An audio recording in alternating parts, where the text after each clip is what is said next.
Bab 3931.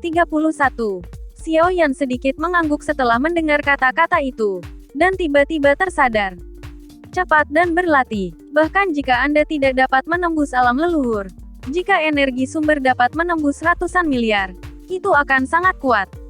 Jika Anda tidak dapat menemukannya, tunggu sebentar, itu akan muncul di depan matamu. Suara lembut kaisar wanita membimbing Xiao Yan ke depan. Setelah menerima beberapa bimbingan dari permaisuri, Xiao Yan tidak terus dengan keras kepala mencari bintang miliknya, dan jiwa serta kemauannya berada dalam keadaan yang relatif kosong. Hanya pada saat inilah Xiao Yan menyadari bahwa latar belakang genesis Qi-nya akan menembus 30 miliar sebelum dia menyadarinya. Dan ketika Xiao Yan merenung sejenak, dia menemukan bahwa kecepatan sumber Qi dan promosi bintang masih berlanjut, menembus 30 miliar. Hampir merupakan hal yang biasa. Selama ada cukup waktu, Xiao Yan berniat untuk tinggal di sini. Jika dia berhasil menerobos ke dewa pertempuran alam leluhur di sini, tentu saja, jika dia tidak dapat menemukannya, alangkah baiknya jika sumber energi dapat menembus ratusan miliar. Tapi saat ini Xiao Yan membuka matanya lagi, dengan tatapan khawatir di menatanya. Apakah musuh sudah tiba? Meskipun Xiao Yan tidak memperhatikan berapa banyak waktu yang telah dia kultivasi, dia masih bisa merasakan bahwa dia telah duduk bersila di sini untuk waktu yang lama. Permaisuri mengangguk, dan tidak bersembunyi dari Xiao Yan. Disinilah kita. Perang telah dimulai sekarang. Permaisuri dengan tenang menjawab. Sepertinya dia tidak ada hubungannya sama sekali. Berbicara secara logis, mereka harus datang langsung untuk mencari Xiao Yan. Apakah itu berburu istana dewa atau Taiksu? Tujuannya juga harus sama. Xiao Yan yang benar. Perang? Dengan siapa? Xiao Yan bertanya dengan curiga. Aku tidak begitu tahu. Mereka mulai berkelahi entah dari mana. Permaisuri mengangkat bahunya. Wajahnya yang cantik menunjukkan keraguan. Dan permaisuri juga bingung. Xiao Yan bahkan lebih bingung. Ada perkelahian entah dari mana. Apakah kamu berbicara tentang Taiksu dan berburu istana dewa? Xiao Yan bertanya dengan curiga. Permaisuri menganggukkan kepalanya. Itu benar. Itu mereka. Dan mereka bertarung dengan aneh. Permaisuri juga menjawab dengan serius. Tetapi mata Xiao Yan pada permaisuri segera menjadi aneh. Bagaimanapun, dia telah bersama permaisuri begitu lama.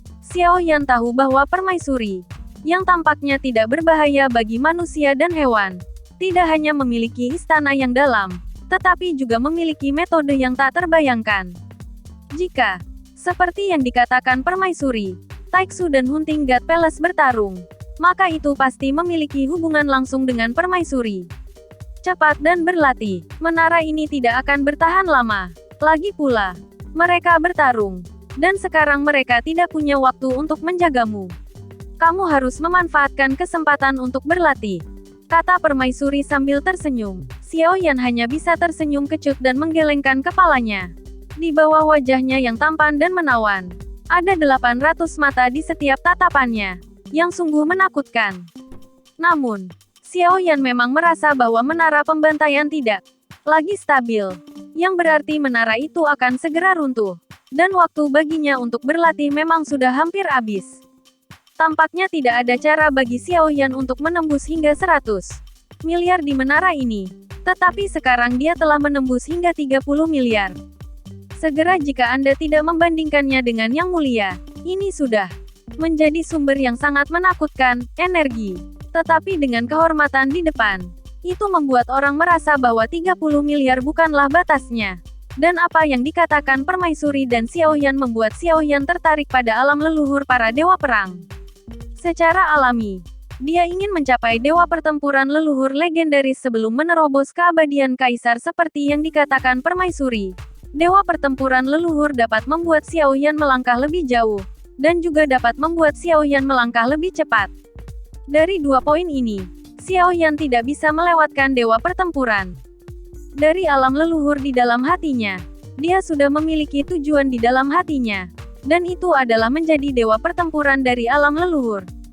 Xiao Yan terus menutup matanya dan membenamkan dirinya di lautan bintang yang luas. Dalam situasi ini, dia sebenarnya tidak dapat memperhatikan berlalunya waktu. Kultivasi menjadi tenang dan nyaman. dan sumber ki terus meningkat. Sehingga perasaan menjadi lebih kuat sangat liar. Bukan pertumbuhan yang eksplosif, tetapi bisa terasa lebih kuat sedikit demi sedikit. Xiaoyan menyukai perasaan terus mendaki ini. Meskipun dia tidak tahu kapan dia akan dapat menemukan bintang itu.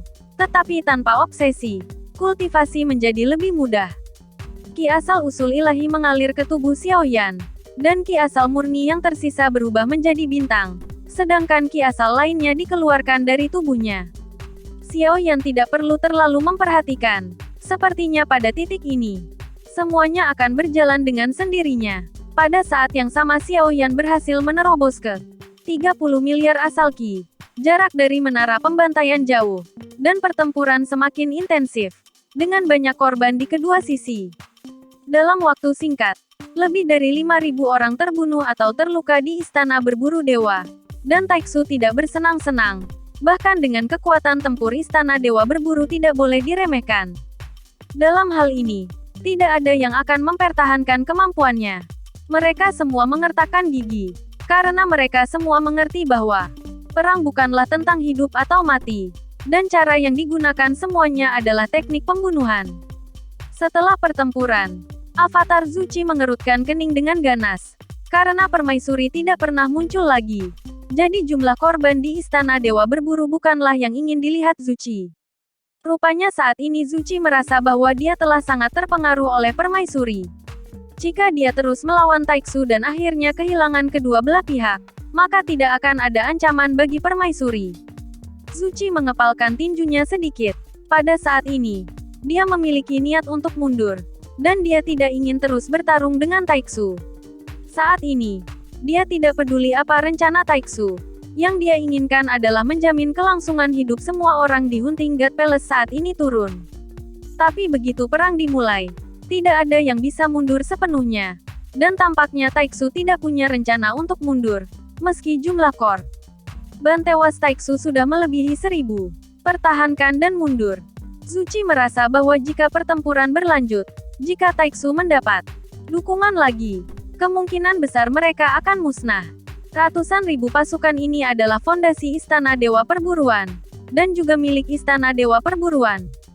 Formasi perubahan awan Cirrus bukanlah sesuatu yang dapat digunakan Zuchi sendiri, tetapi kekuatan semua makhluk di Istana Dewa Berburu dapat digunakan untuk mengoperasikan formasi ini. Jika tidak ada orang, dan formasi perubahan awan Cirrus hilang, tidak mungkin Istana Dewa Berburu untuk melanjutkan dengan sikap mutlak. Dia meremehkan ribuan kekuatan di dunia nyata Suanyin. Di mana kamu akan mundur? Saat Zuchi mentransmisikan suara ke setiap prajurit di Hunting God Palace. Di samping avatarnya, permaisuri yang memegang kelinci Bingyun muncul sangat tiba-tiba tanpa Zuchi menyadarinya. Seluruh jiwa Ling Zuchi menegang. Dan Tongkong tiba-tiba menyusut saat ini. Ini adalah tempat terbaik untuk menyingkirkan Taisu. Jika kesempatan ini terlewatkan, maka setelah aku menghilang, Istana Dewa Pemburu tidak akan ada lagi. Jadi apa yang kamu takutkan saat ini? Atau mengapa kamu masih ragu? Bahkan mengorbankan ribuan orang.